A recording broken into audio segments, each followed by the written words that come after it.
All right, welcome everyone to our panel on effective animal advocacy. We've got a great panel set up for you. We do have some specific topics we're going to go through, and then we will open it up to questions. So if you do think of questions, feel free to notate those down, and we'll come around and get those questions answered for you. I'm going to sit down because I've been standing all day, and I would like to take this moment to sit and be a little more casual. So just to get things started, my name is Molly Sobov. I am one of the organizers of the event today, and we're really excited to see how things have been going today, and we hope you've been enjoying yourself throughout the day at our first ever Madison Vegan Fest. So thank you for coming to our panel as well. Just to get things started, when we think about promoting veganism and advocating for animals, a few images may pop into someone's mind. You might think of someone passing out leaflets encouraging a vegan diet, maybe watching videos with footage of factory farms, or maybe something else totally different.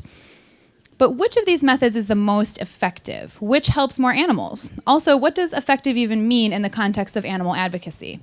Are current notions of what's effective accurate? Today, we will hear from a diverse perspective of animal advocates from Madison and the nearby area. They may have somewhat similar goals, but the way they achieve them is quite different. So right now, I'll turn it over to our panelists to introduce themselves, and then we'll get into our questions. So we'll start with Claire. Hello, everyone. Here's the button. Hello, everyone. My name is Claire Clark. I am sitting up here, I guess, because I'm the president of Nature and Animal Protection. This will be my second year as the president of this club at UW-Madison, and we spread information on eating more plants on campus and learn and be social among each other. And I'm also an intern for the Humane League as a campus organizer, and this will be my third year with that internship.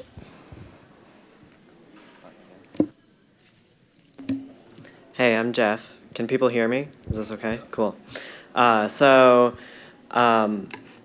I've been involved in a lot of different things, and I continue to be involved in a lot of different types of interventions, but I focus most of my effort right now on the Humane League, and they're working more on institutional change, like with large corporate campaigns. We table at the farmers market every Saturday, when the weather's nice at least, and we go to festivals and show people virtual reality videos of animal agriculture. My name is Quincy, and I am the founder and co-founder and co-operator of Farm Bird Sanctuary, which is a bird-only sanctuary in Edgerton, Wisconsin, with a focus on special needs of formerly farmed birds. I have been working with chickens and other farm birds for about 7 years. My name's Harmony, and I run the Greater Milwaukee Animal Save. I organize that. It's actually a worldwide movement, but that's the chapter I run. We do a lot of vigils and handing out leaflets and educating people on factory farming and slaughterhouses. Great, thank you. We really do have a diverse group of folks up here on our panel, so we'll be excited to hear their perspectives here on our questions. So we do have some prepared questions that we'll work through, and then we will spend probably about the last 15 or 20 minutes taking questions from all of you in the audience.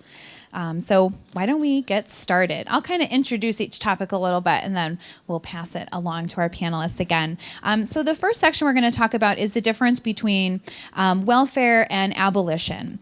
So there are two main approaches to animal advocacy in today's movement, what we call the welfarist approach and an abolitionist approach. Welfarist advocates typically advocate for things like removal of battery cages for egg-laying hens, gestation crates for pigs, and other measures that increase the quality of life for farm animals or for animals living on factory farms. And generally, they believe that the idea of a gradual, slow changes to the animals' lives may eventually lead to the end of farmed animal agriculture. The largest organizations working towards this area include Mercy for Animals, the Humane League, and Animal Equity. On the other side, abolitionist advocates typically only advocate for changes that involve promote the immediate end of animal agriculture and all practices involving animals as soon as possible. You might hear abolitionists supporting changes such as banning the sale of fur in individual cities, supporting and running animal sanctuaries, calling for the ban of meat in Berkeley and other cities, or the end of animal agriculture entirely within the next 40 years. So some visible organizations working in this area include the Save Movement and Anonymous for the Voiceless. So this leads to my first question, a little primer on the differences between there. But we'll start with Claire. Do you see yourself as a welfarist or an abolitionist, and why? So, first of all, I have to say that in my heart, I would say, an abolitionist. I do want to see all of this end. I want a world where all beings are free and not used as property by anyone else. That is the dream, the end goal for me. But I definitely also identify as a welfarist because I simply think it's an extremely practical and effective way to reach this goal, which we can talk more during the panel today.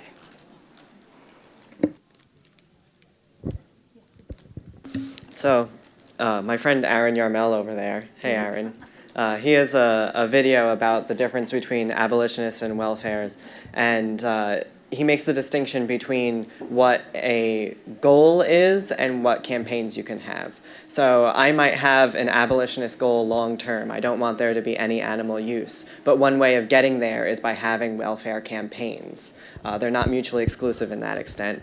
And I actually do have a lot of hope in welfare campaigns if we look to prior social movements. So the Sentience Institute has a piece about the British anti-slavery movement, which came about not because of personal boycotts against slave-made produce, but because of institutional change. And that's the type of interventions that I'm interested in, is these widespread institutional changes.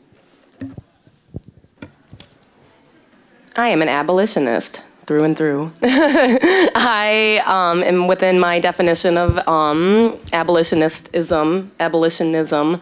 This is where Todd usually comes in to correct my words. But I believe in a complete end to animal agriculture. I believe it's the only ethical thing to promote. And within my definition, I try to use as few animal products as possible. The only reason I might not fit into a stricter definition of an abolitionist is because I do we feed our chickens and our cats non-vegan food because that is what they need the most. I would consider myself an abolitionist. My goal as an activist is to end animal suffering right away with my actions and my words used in the activism. All right, some very poignant comments. It sounds like everyone on the panel really does support the abolitionist ideal, but looking at different ways of achieving that. Which kind of leads into the next question. So do you think that actions like supporting a corporate campaign against Subway to stop using battery cages can be reconciled with an abolitionist approach to veganism? And I think I'll start with Harmony this time and work our way back across. I don't think so. I think the birds are still suffering, maybe in a different manner than before, but their fear is still present, and they're still resulting in a horrible fate for those birds. So I just believe the abolitionist approach would be more appropriate. I agree with Harmony. I don't think that welfarist campaigns often align with abolitionism. I believe we have a risk of consumer complacency versus these baby steps versus people actually stopping the use of animals when we tell them that they're doing the wrong thing in a better way. I also do have to speak as a chicken expert to the idea of battery cages. So battery cages are awful. No chicken should live in there. However, when it comes to chickens, they cannot recognize over 100 faces. So if you have more than 100 chickens together, they're not forming flock dynamics. They're not going to form any social structures because they simply have too much to see. They are also prone to cannibalism. So when hens' vents prolapse because they're laying so many eggs, other chickens will cannibalize them. They also may get stepped on if they're born with any defects. They're going to get stepped on and trampled to death before they can reach their food. So I really believe that the idea that battery cages are better than not battery cages is flawed. Yeah, so Quincy and I actually talked about this before the panel. And I think the battery cages is actually a pretty bad example.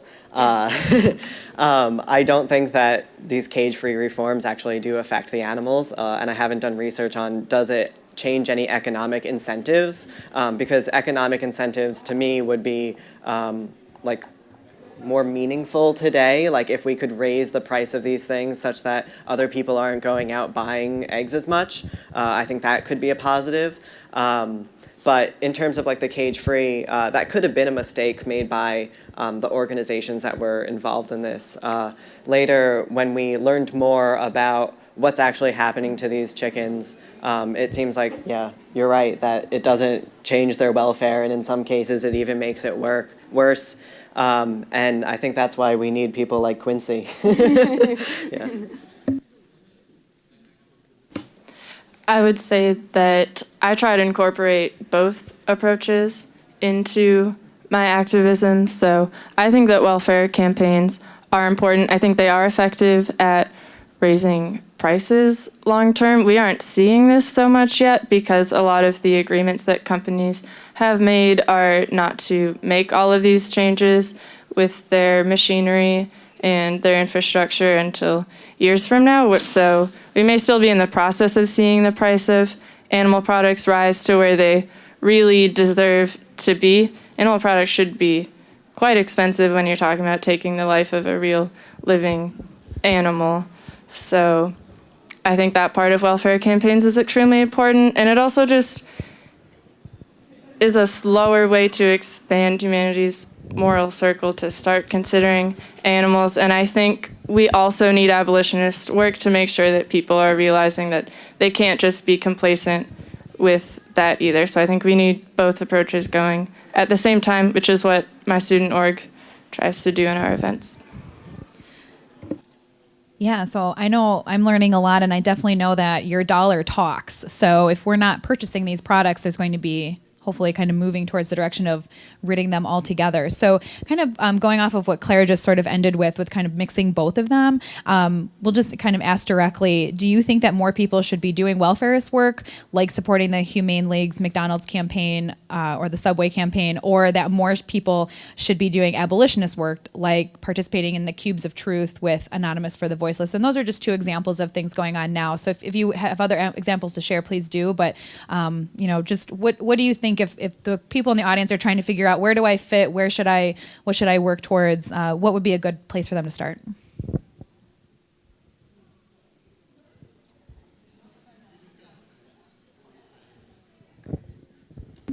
Do it all. So 2 nights ago, I went to an event with Dane for Dogs, which is trying to shut down research breeding facilities that test on beagles. And earlier today, I was tabling for the Humane League pretty much the whole day. This evening, I'm going to a Cube of Truth. Tomorrow, I'm going to a Save Vigil. I'd like to do some sanctuary work at Quincy Sanctuary at some point. I think all of these things are important, and I don't think we need to pigeonhole ourselves as individuals, as I'm going to work in these campaigns only. So have some diversity in your own actions, too. I would also just say, do we need more people working at this approach or this approach?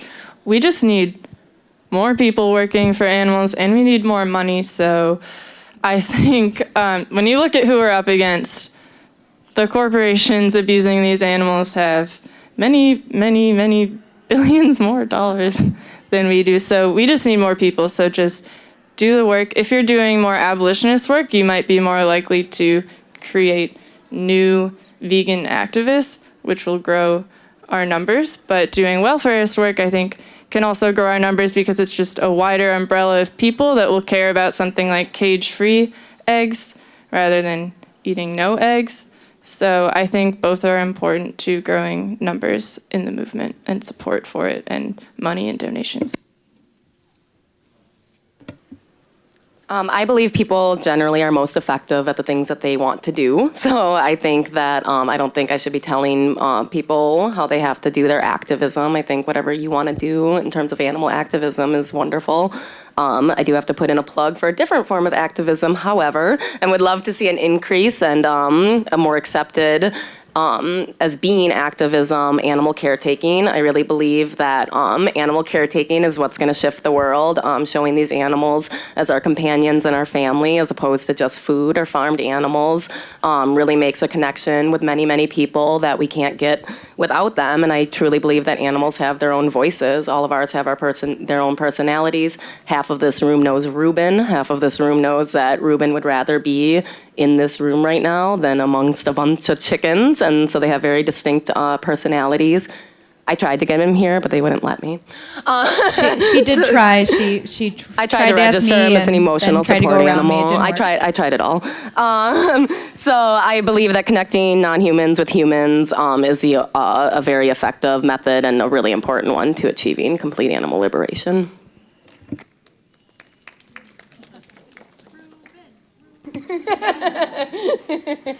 I think each approach has its own audience and demographics that it would apply to and that each one would connect with. And as an activist, too, I feel like you should do whatever you're most comfortable with in your own life. If you're a very shy person, I wouldn't recommend going and doing a disruption right away or anything that is kind of confrontational. However, vigils are a little more passive and somebody shy could stand there with a sign. So I guess it depends on the person or the situation, demographics, and who you're dealing with too and what you're trying to achieve. Yeah, some very good points. I think it depends on your personality and what your skills are. I know my skill is in event planning, so that's how I got involved with planning Vegan Fest, and that's kind of part of my activism. And there's just a lot of different ways to get involved. Great. I think we'll move on to our next topic, which is just talking about effectiveness. So, what does effective mean in the context of animal advocacy? Some effective actions to take might not necessarily be intuitive. So, for example, many advocates might suggest that if a person is interested in gradually cutting out animal products from their diet, that they can start with cutting out cows and pigs first and move on from there. However, it could be counterintuitive. It's perhaps a counterintuitive surprise that may be more effective to suggest to someone to start removing chickens and eggs from their diet. This will effectively reduce animal suffering the quickest, as more individual chickens have to be killed to individual cows for the same amount of meat. So what is more effective in that case? It's kind of a math word problem there too, if you can figure out all the numbers that go behind that. But this also forms the basis of what effectiveness is generally taken to mean in the animal advocacy movement. So because some advocates have reducing the amount of animal suffering as much as possible. So let's hear about what you all think about this effectiveness. So what do you think when you hear effectiveness in the context of animal advocacy, and what does that mean to you? I think I'll start with Jeff on this one.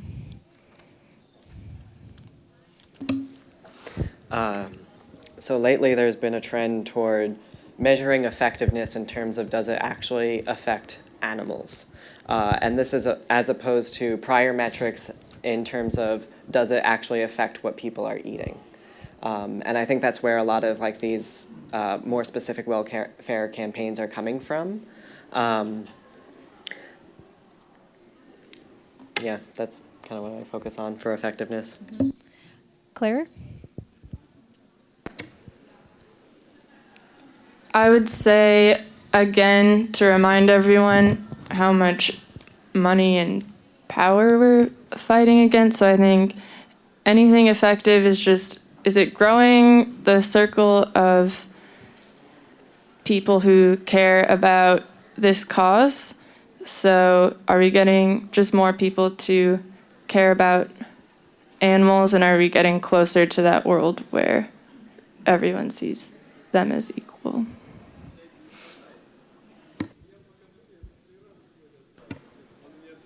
I believe effectiveness is not only decreasing suffering, but also increasing pleasure.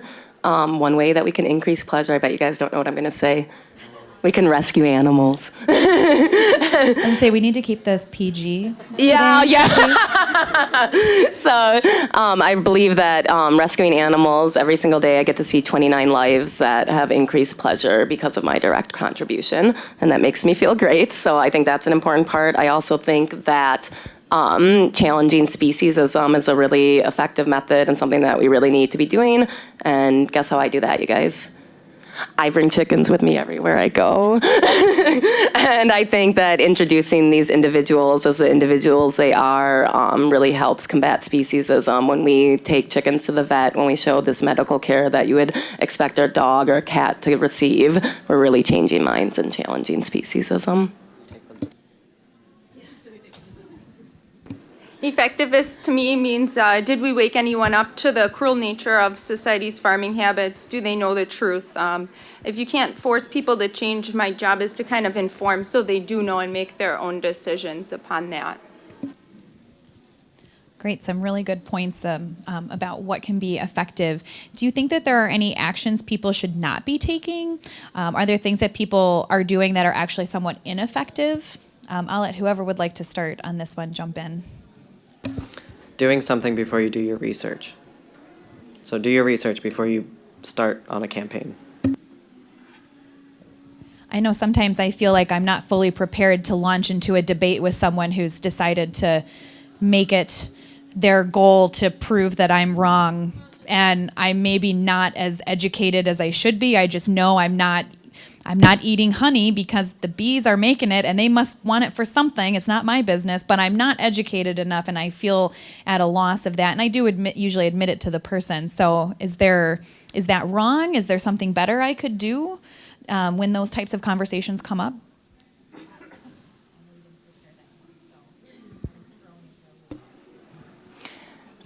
It could be possible to just Google it on your phone right there with them. I think oftentimes that could get you the answer, and then they know you're not lying to you and they can see the source. So maybe try that if it seems Googleable. I use my pocket computer.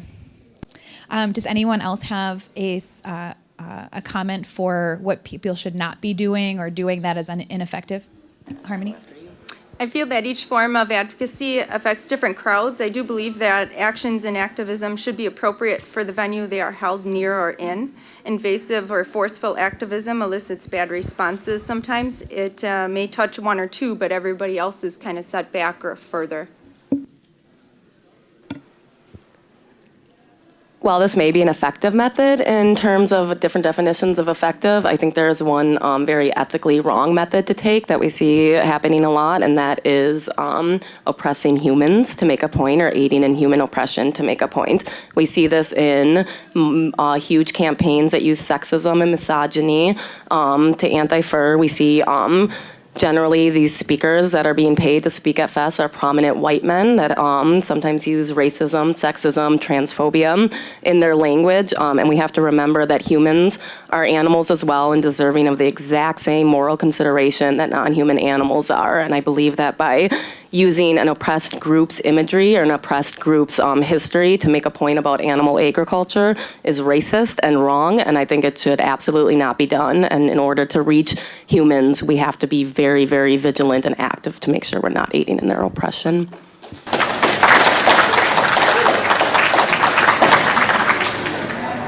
I also have something related to add. I think that a mistake that you could make in advocacy is to not put together a diverse team before you go after something. I think you're always going to be, well, it's proven, you are always going to be more effective when you're working with people who are unlike you. You're just going to think harder and smarter and in new ways. So that's definitely a mistake that you could make. All right, well, thank you for that. Well-stated points on what can be effective and maybe what's ineffective. So it kind of makes you think when you see some things in the media, maybe like, was that effective? Was that not effective? So we can think a little bit more critically in those respects. So I think we'll move into our next topic because we did kind of talk about that next question on our list pretty well in that last discussion. Where the last prepared topic that we have for all of you today is arguments in effective animal advocacy. So we've already started with one ongoing argument within effective animal advocacy. Which approach should we advocate for animals from, the welfarist or abolitionist? Most advocates end up agreeing that arguing from an animal protection basis is the most effective. On other issues, there is significantly less agreement, so we're likely to hear from a wide range of perspectives on some of these, on the following questions. So the first one just to set it up a little bit. Some advocates use fairly descriptive tactics in their work organizing for animals, like speaking out at grocery stores. I think this goes to what Harmony and Quincy were talking about just now as well. So setting up video displays of factory farms during evening street festivals. Do you think it's more or less effective to use these confrontational tactics in animal advocacy? So we can kind of expand on what the point that Harmony brought up not long ago. Do you want to start, Harmony, on that? If we're talking about like disruptions, interruptions from my short time being an activist of about a year, I'd say that I've gotten a lot of more negative responses from the disruptions and forceful activism, including getting yelled at and booed at and chanted at. I love confrontation. I love confrontational advocacy. I think that unfortunately, and as pessimistic as it's going to sound, I think that shame is a very, very powerful tool. And the more stigma we can create around people doing the wrong thing, the more likely they are to feel shame or feel bad around their peers. And I think, I don't think we should be bullying people, but I certainly don't disagree with confrontational tactics. Yeah, I love it. I'm a former organizer of Anonymous for the Voiceless. Now Emma's taken over. So here's my plug for if you're not doing anything tonight at 7:30, come to North Lake and State Street on Library Mall, and we're putting on a Cube of Truth. I'll be there. So yeah, I think that's effective. It's abolitionist and it's fairly confrontational, but from my experience, the conversations there are super positive, and it's pretty easy too. Yeah, it took me quite some time to be okay with confrontational tactics. I'm not really sure what was up. I think a lot of times I just need to know enough people who are doing a thing before I can feel like I'm also comfortable doing that. And now that I know so many more activists, things like Cube of Truth, I've started participating in as well. And I have to say, yeah, the conversations were mostly positive. It's really not as scary or confrontational as it seems. So I think they're both, don't outright be mean to people, but I don't think there's anything wrong with blatantly showing factory farming, even when people don't want to see it. So some of the tactics we see sometimes are like going into grocery stores and yelling at people or shoving signs in people's faces. It doesn't sound like you maybe agree with some of that tactics, that maybe Quincy likes that confrontation. But sometimes that can be good. But me personally, I feel like the media coverage around things like that do not help the cause. And if someone wants to respond to my point on that, I see Jeff lingering towards the button there, so I'll let him interject. So this is getting into like direct action everywhere territory, which is controversial. Not everyone likes them. So that's the organization that mostly goes out into grocery stores and does disruptions. I'm fairly familiar with Direct Action Everywhere, and I think their campaigns are effective. They do national campaigns, and one way of keeping them in the media and getting them in local attention is to have these local chapters do disruptions. So if you're very tactful with it, if you connect with the media beforehand and make sure that you and your friends who go into this grocery store and do this disruption get a piece in the media later that ties it into one of these national campaigns, it can be a very cheap way to get a lot of media attention. So it does get the attention that they desire, but maybe not everybody agrees with what they're doing, but it is getting the word out there. So when we think about how to maybe advocate to create new vegans or to create new activists, reducitarianism is where the use of animal products in a human diet is reduced rather than eliminated. And it seems to have become a popular choice among the public recently. Basically making those incremental changes in your diet until it becomes habit, and then adding another one on can lead to that. So should we be advocating for veganism explicitly, reducitarianism? We see flexitarianism in there as well. There's all sorts of words for I only eat this or that or what have you. So what are your thoughts on advocating for maybe that reducitarian or flexitarian with the hope that it maybe leads to veganism, or should we just go straight vegan right away? Go ahead, Claire. I think you can certainly start by meeting them wherever they're at. I've heard of people taking all kinds of journeys to get to veganism, so I don't think that's a huge issue. I think it's more important that you continue having an open conversation with them, that you're being honest and compassionate and respectful, and I think that's really more what matters. If you can get them closer to veganism than not, that's good. But yeah, I think if a lot of people are reducing their animal product intake, then there's a lot more animals suffering on farms. So I'm still okay with that personally.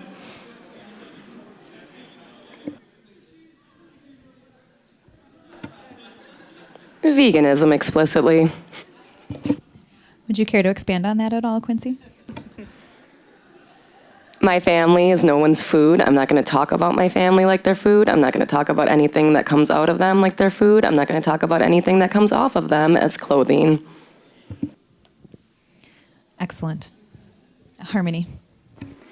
I put explicitly, it's just as easy to change your lifestyles and habits if you see the whole situation clearly and focus on what matters most to you or what your end goal is and who you are conversing with if you're the activist. And I'll add that, like, you could show me data that shows that advocating for reductionary and reducing. It's a weird word, yeah. Reducing your animal product consumption could have an effect on animals' lives, and I still don't think I could bring myself to advocating for that. I don't think I could really advocate for anything other than veganism when I'm having conversations with others, which I guess could be a conflict, but whatever.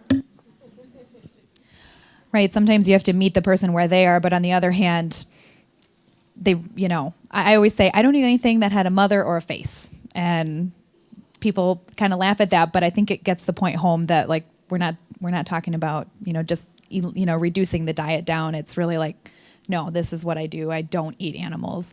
They're my friends. They're my family, like Quincy said. There have been some pretty interesting new products coming out on the market, like the idea of lab-grown meat. So this is basically where replicas of animal products are currently being on the market, like the beef burger, like a beef burger, but they're replicated via cell-based food technologies rather than killing additional animals. So organizations like the Good Food Institute highlight changes and improvements in lab-grown meat, and there's even an entire conference dedicated to the idea happening right now in Berkeley, California. I think California gets everything cool, right? We gotta bring that out here. However, does this take away from the idea that animals should not be ours to use, or should we dedicate more money to developing these technologies, or should we put that towards activism and marketing technologies when they're available? So do you think that we should focus on the social change, like advocating for an expansion of humanity's moral circle to include non-human animals, or should we instead put the majority of our time and resources into advocating for quick development of new food technologies that will allow for more products like clean meat to come into stores at low prices? Because I think there are lower prices now, but it was originally like $300 for one burger because it was so crazy to grow. But that, like, the lab-grown meat could be part of it, but it could also be like the Beyond Meat burgers, all of these, they're so real, it's just like a burger kind of products that aren't actually meat. Should we be pushing for those, or really just pushing for people to go vegan and learn that lifestyle? Well, again, you'll be sick of this. My answer is both. I think they definitely both need to be happening because people will be probably more easily convinced to go vegan when there are many more even tastier and more affordable options besides animal products for them to eat. But we also, maybe we make these products perfect and we didn't work on making more people who care that they exist. So we definitely need both of them happening at the same time. And I think both causes would just work to accelerate each other. And then on a broader note, I think you can do work for animals in so many ways. There's so many different types of startups right now that have a vegan focus. So many companies, so many different nonprofits. Any skill set, you can probably go into some work for animals. I mean, you could design virtual reality goggles that show people exactly what it's like to be on a standard factory farm. That wasn't someone who studied what I studied who figured that out. I don't know how to do that. So we need people of all kinds to be caring about animals and doing different type of work. Yeah, I agree with Claire. Do something you enjoy and do something relevant to your skills. If you're a molecular biologist, maybe you're better off working at the Good Food Institute and making lab-grown meat than handing out leaflets. Or maybe you're not, I don't know. I'm also going to say that I believe both should be done, but I also think it's really important to note that one of these is baseline things that we can all do. We can all push for animals to be, non-human animals to be included in our moral circle. And I believe that vegan foods will come along with that. We also have to remember the people growing lab-grown meats are not, Quincy Markowitz from Farm Bird Sanctuary in Edgerton. It's companies with lots of money so that they can make things. And I like eating delicious things, so I want both to happen. As an activist, the main question after I talk to people and explain things about animal welfare and going vegan is, what do I eat? That's about the first question I get. And I noticed to many people, they seem vulnerable or shocked after they see footage or the truth. And they also kind of seek support. So I promote vegan potlucks quite a bit, where people can get awareness with the food aspect and also get the support they need from other people, like-minded people that can help them in the right direction. I do believe focusing on social and humanity's moral circle to include the non-human animals would provide many other benefits to the living in the long run too, rather than a quick fix such as like a food replacement on a shelf in a grocery store. Great. So it sounds like a mix of both is the way to go, because you can really appeal to people. I had someone ask me the other day, do you like the vegan burgers or do you eat them often? And I never really ate a lot of burgers beforehand, but I said, it's really fun to go to somebody's house that's having a barbecue and they tell you we're going to be grilling. Can you bring something? It's kind of nice to be having something that everyone else is also eating. Then it starts a dialogue as well. Like, oh, what is that made out of? Or what are you eating? It looks like meat, or offering them. Usually I end up giving all of the food I brought away because everybody wants to try it. So it really ends up kind of spreading the word about the different products that are out there, and people seem to be more open to trying what I've brought in. So even if it means I might go hungry that day, it means that I maybe changed someone's mind about what vegan food is like. So that's actually the kind of the prepared program that we have. I do want to give an opportunity if anyone's got some questions out in the audience. I will come to you. We are recording today's panel, so we'll have you say your question into the microphone so we can get that on tape for other. Oh, we have a second one. So Emma will be our Sally Jesse Raphael and take the microphone to you. So it looks like we've got a couple over here on my right. I have a question for the group, and I I almost have to frame this for you. The question is, how are you prepared to remain united? And I'll give you an example. Many years ago, I was involved in a really ugly battle to stop a mine in northeastern Wisconsin. And it was made up of this really amazing collective of very different groups, much like yourselves. But what Exxon was really good at was when we started to do well, they were really good at dividing us against ourselves. And I think the industry is really good at dividing us against ourselves. How are you prepared to overcome that? That's a very powerful question. Whoever would like to start, please go ahead. I don't pledge allegiance to an organization, and I'm skeptical of people who do. We're all individuals here, and I know them personally, and I think through those bonds, they're much stronger than the bonds that organizations have. So if there's a conflict between two organizations, it could be the case that they dissolve and we, as individuals, unite and make a new one. Yeah, I kind of agree. I don't believe in hero worship in this movement. I don't believe in worshiping humans in a non-human movement. But like Jeff said, and I do want to give a shout out to Jeff and Emma and Hollis and Ronak and everyone that really organizes Friends of Animal Liberation. I think Madison is doing a really wonderful job. They have an umbrella, and Aaron, hi Aaron, sorry. Madison has an umbrella organization called Friends of Animal Liberation, or FOL, not Animal Liberation Friends, because that would be ELF. And they do, because a lot of people have different alliances and different things. I feel as welcome as a sanctuary operator, where before I would only feel these are all my Heartland friends, where I'd feel more comfortable around strictly sanctuary operators. I feel really welcome and listened to and appreciated in this community. And I think Madison has a really wonderful community. We've had really open dialogues about a lot of issues in the movement. I also want to say that I think infighting is a complete waste of our time as activists, and yeah, the only way you'll catch me infighting is like right now, and I'm just saying, stop infighting. Just stop. I agree with the rest of the group pretty much. Fighting and turning each other against ourselves is kind of dissolving what we're actually intending to do here.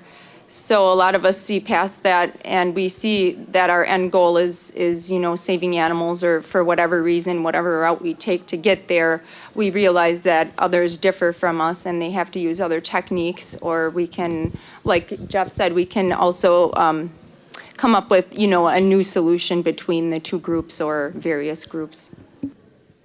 So really keeping the focus on the end goal of helping the animals can kind of maybe prevent some of that, or at least bring people back together if there is some of that infighting. So that common goal.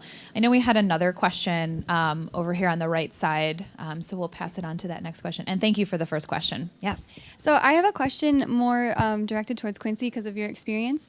I'm wondering if you have any tips or advice for starting a sanctuary.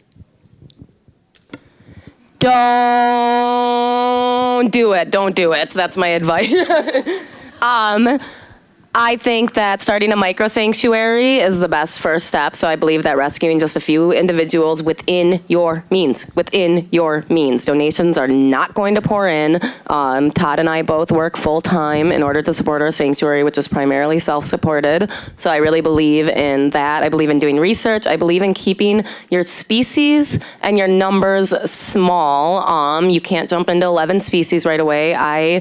We exclusively do farmed birds, and what I know about chickens could fill one page of an entire book, and it's all I've been doing for 7 years, and it's all I'm ever gonna do. So I really don't encourage most people to start sanctuaries. Instead, I encourage people to start micro sanctuaries, which is within your home, introducing people to your individual companion animals. But once you have that big goal of starting multi-species, multi-staff sanctuary, I think you can really get into a lot of trouble unless you take it super duper slowly and get familiar with vet costs, get familiar with the costs that are going to come along with your sanctuary before taking on more animals.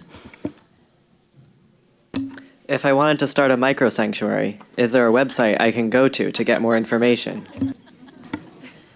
The microsanctuarymovement.org. I used to be on the board, but I got too busy, so I apologize. They provide grants for vegans looking to start micro sanctuaries and guidance. Excellent. So it sounds like start with one species that you might know about, one page worth of information. You'll learn more along the way, and maybe build from there. So excellent question. I know I've always dreamed of buying a farm out and buying the farm and taking all the animals with me, but I think you've brought me down to earth, Quincy, with that. Thank you. I will start with cats and go from there. So yes, absolutely. I also obviously think that volunteering at a sanctuary is the best first step to really understand what that's going to take, and we always need volunteers. So, Yes, excellent point. And we have quite a few sanctuaries. Hopefully you visited them in the exhibitor hall. We did have quite a few animal sanctuaries, whether it's a micro sanctuary or a full-on 11 species sanctuary. So hopefully you got a chance to visit those tables. I think there was another question ready to go. So, and thank you for your previous one. Okay, this might be really bizarre. I just wanted to make a comment, and I'm looking around. I'm one of the oldest people here, so I could be your moms. And I want to say that my young teenager became vegan this summer, and I'm learning a lot from her. So I'll circle back to that. But you were talking about your suggestions on how people can advocate. And as I sit back here as someone that you're educating me and you're smarter than me in so many ways, but I also have something I can offer back. And what I'm noticing is any of you looking to how can I advocate, as well as all of you that are often representing veganism and out at events and speaking and giving suggestions, is look up the 4 temperaments or whatever similar style you're familiar with, temperaments and personalities, because all of you have a different personality. You have different strengths, and you have something else to offer, and you have your own style. Someone up there has is vegan in their heart and has a lot of ways that they can advocate and live their life, but they might not be comfortable with confrontation. So they're not going to be out there picketing or yelling at people in the grocery stores. One of you up there is, and you're comfortable at getting in someone's face. So partly I just want to say, find out, self-aware of what you're good at and what you're comfortable with to make sure. I think you in the blue t-shirt have often mentioned like what you're passionate about. And stick with, your self-awareness and what you're good at and what your role can be, and then respecting that you don't have to be the same type of advocate that the person next to you is, and not feel bad about that.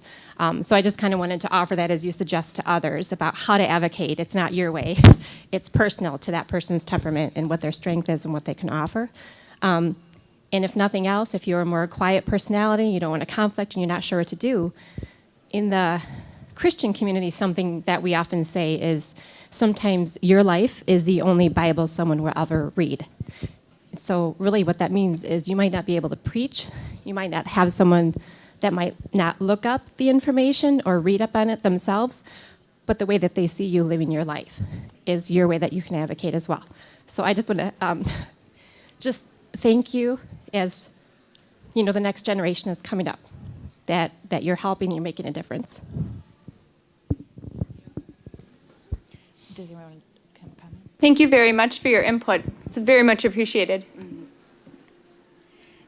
It is definitely nice to hear comments like that. I know I've gotten comments about people who said you post such beautiful food on your social media, and it motivated me to try some new recipes and try some new things, and that really just makes me feel good that I am making a difference. And and hearing your statements just now too, really, I'm getting a little emotional about it actually, because we put a lot of work into the advocacy that we do, whether it's planning events, whether it's going to, different events where you might be doing like the Cube of Truth that's going on this weekend. There's a lot of different ways to get involved, and a lot of work goes into those. And you might have noticed a lot of us are interns, volunteers. Some of us are barely making enough just to sustain this farm sanctuaries. So, we're doing this because we care, not because it's making us the money we need to survive. So, I don't know if anyone has any comments on her statements. Please jump in. Otherwise, do we have any other questions out there? Oh, you'll be next, sir. Yes, thank you. I haven't heard about the Cube of Truth, and I am intrigued, so I was wondering if you could give more information about what's going on tonight at 7:30. I'm sure we'd be happy to give more information on that. So I have some leaflets at the Humane League table. So after this, if you catch me over there, I'll give you some information.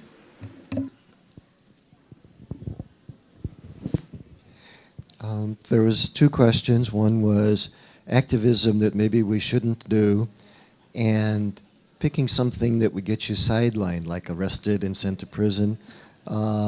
Probably think long and hard before you try for that. The other activism not mentioned just yet, or maybe in passing, is Facebook. I hang out on a number of Facebook pages for new vegans, vegan wannabes, and questions like, I just went vegan and I've got problem X, I can help. Or where do I find? I can help. Or I need information to support animal agriculture and global warming. I can help. So I do a lot of that. So that's yet another venue. Yeah, I'll speak to that. I definitely believe social media is a really powerful tool. That's where I share pictures of all my chickens and our family, and I definitely get a lot of feedback. I have people that say they feel like they know my chickens who haven't even met them. So I also, if anyone does have chickens, I admin a group on Facebook called Vegans with Chickens, where we share a lot of information about health. Unfortunately, the medical community still views chickens as food, so we're really battling a lot when we go into vet visits unfairly. Oftentimes we have to be our animals' advocates even at the vet. So it's really important that we're sharing medical information, that sanctuaries are working together. I also work at Heartland, and I work with many other sanctuaries in the state, and sharing this information about these species and what we're seeing as vegans and people that care about them through social media is very important. Great, thank you for those comments, and we can all help in our small ways. And I think that goes back to what are your strengths and maybe what's your background and how you can use that to the full advantage of helping to educate and help people change to move towards that veganism. I think we have another question over here to the right. Yeah, I wanted to go back into talking about disruptive activism. I really like the idea because personally I feel like when I decided to go vegan, it was because someone asked me, why do I have the right to take another animal's life, and really put me in a position where I was like reflecting on my own behavior. But like Harmony, I think, said, you can sometimes in those situations have a lot of negative responses and people can boo at you. So how do you effectively respond to that? Do you have any tips? Sometimes we ignore the negative comments. Sometimes, if it's insulting or something, it's better just to ignore it. A lot of times just going into the situation, knowing that that is a possibility is helpful too. And maybe trying to stop it before it happens. So designing your activism to a way where it wouldn't affect people that way. If you wanted to do some disruption, maybe you could go somewhere where people were more accepting. Does that answer your question? Okay. Go ahead. I also might just say something like, I'm pretty busy. Can we agree to disagree? I don't have time to basically be talking to you for this long. I'm trying to reach a lot of people with this message. So you can be pretty straightforward. They should leave you alone after you say that. Hopefully they will, or they might keep going and not continue not listening. But I think that's a good point to make, is to say, this conversation is not going anywhere, and there are other people that I could reach. Goodbye. I think Emma went back. Okay, Emma's in the back, and then we'll have another one up towards the front. In terms of confrontation, do you think it's better to use an education tactic to kind of inform people on the different terms of like what pasture raised means, what cage free means, what just those kind of things, like just educating people? Or do you think that's ineffective and it should just kind of be like, let's just use harsh imagery because it's just kind of all bad, so just don't do it and it doesn't really matter if you're educated? I guess I'm saying, is it better to inform people so that they have the choice to make, or is it better to just say, no, it's just bad, let's just don't do it? I don't generally do a lot of like the activism that everyone else on the panel does, not because I don't support it, but because I don't have any time. But I do believe, I offer, because I know my chickens, I offer a lot of advice, and I think that education really does get through to people, especially in terms of backyard chicken keeping, humane washing, these kinds of things. So many people just think of factory farms as being horrible for chickens, when the reality is they're mere biology, and the fact that they're laying 20 times the amount of eggs they should be laying, or that roosters are killed regardless of if they go to live on a backyard or a factory farm, is really important to talk about. The fate that many of our animals have, even though they came from humane situations. Yeah, in my individual advocacy, so not related to the Humane League so much, but more like with what I do at Cubes of Truth, I don't like talking about factory farming. I don't like using that term. We're trying to get at animal agriculture. I know people will ask me like, oh, well, I really admire what you're doing and I only eat pasture raised or organic and I always say, but the end result is the same. The animals, maybe they had a happy life, but it's not ending like it should. And I don't know if that helps them understand where I'm coming from and why I'm vegan, but the end result is the same, no matter what their situation was, which is still not good. Go ahead, Quincy. I'm sorry, I just have to speak to that. Again, chickens have been bred to lay 20 times the amount of eggs that they're supposed to. Laying an egg is comparable to giving birth. If you've heard a hen lay an egg, you hear her squawk and scream before she does it. It's an incredibly painful experience. The same goes for other farmed animals. We've gotten sheep to the point where like they give birth to larger babies than they should and often die in the process of giving birth.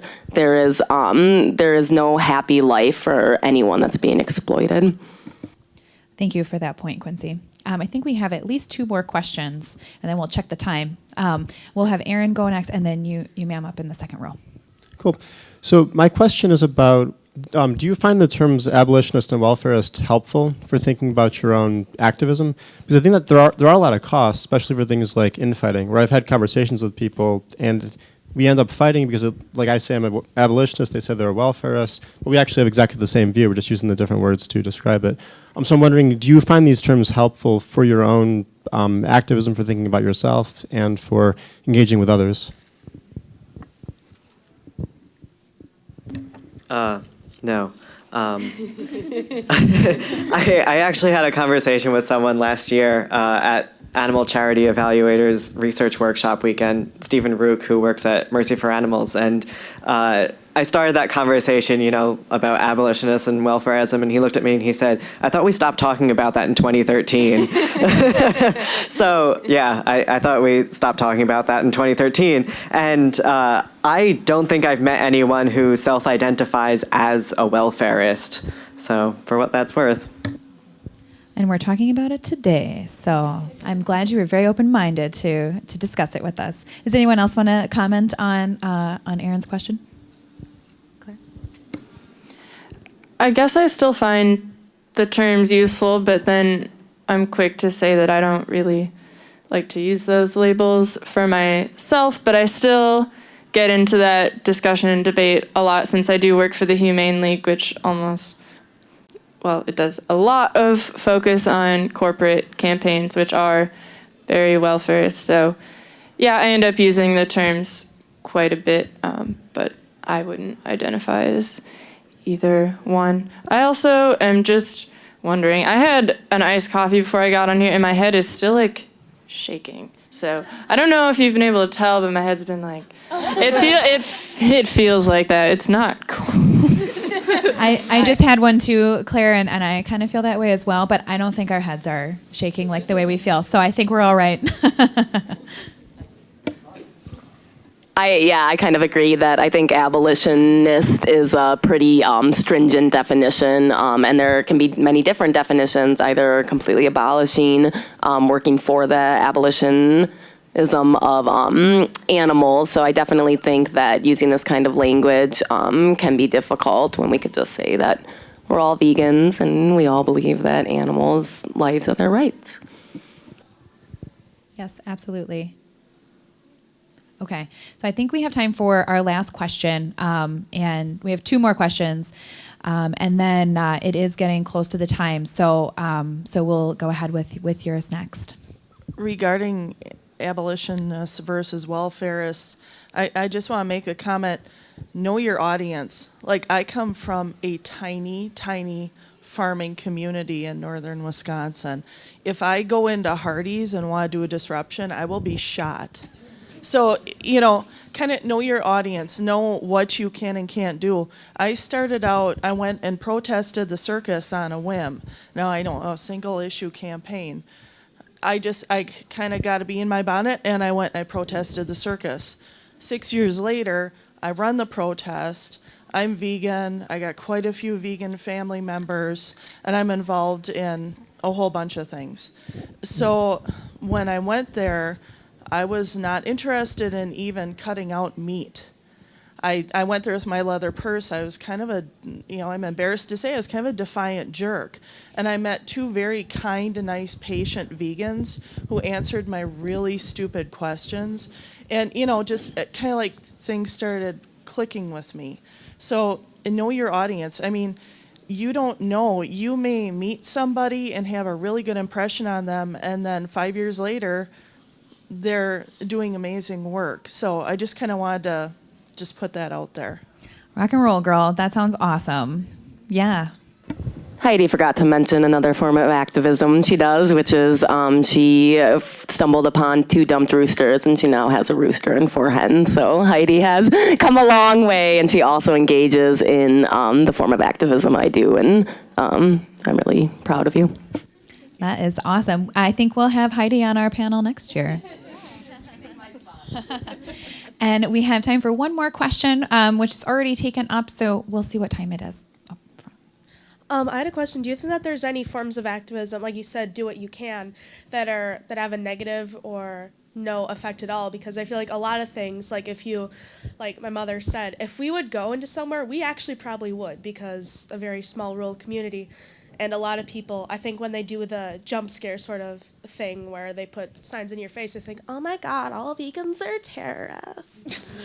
So do you think that there's any forms of activism that don't really work, and any that you would suggest instead? I think that activism is pretty good as far as diversity, as long as you're targeting, like your mom said, the right audience.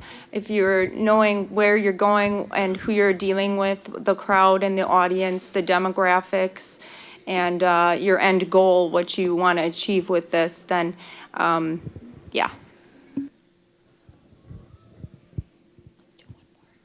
Okay, we'll end with this. Do you want something super quick comment? We'll end on you, sir. Hi. How do you make sure that your message reaches a broader audience? And by that I mean, like, how do you make sure that it's culturally sensitive?